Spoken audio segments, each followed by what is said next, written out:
Welcome to the Tech Egg. Don't get scrambled. Enjoy the video.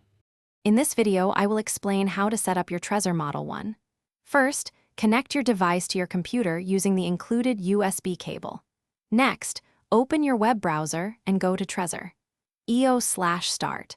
The website will guide you through installing the Trezor Bridge, which is essential for your computer to communicate with the device.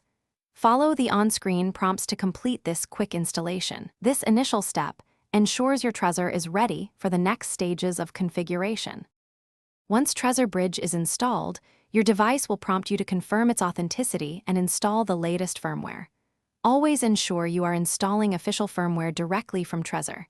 After the firmware update, you'll be asked to either create a new wallet or recover an existing one. For a first-time setup, select Create New Wallet.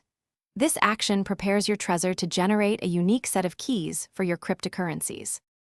The most critical step is securing your recovery seed. Your Trezor will display a 12-word recovery seed. Write each word down precisely on the provided recovery card.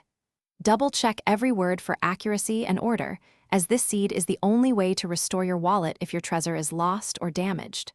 Finally, you will set a PIN. Choose a strong, unique PIN that you can easily remember but others cannot guess. To finalize the setup, your Trezor will ask you to confirm a few words from your recovery seed. This ensures you've written it down correctly.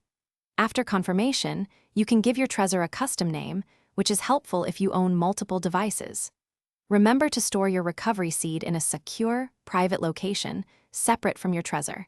Never share your PIN or recovery seed with anyone. For more deals and the link to Grab a Little Tree's Black Ice Air Freshener, check the description below. Thanks for watching. Consider subscribing if I helped unscramble your problems.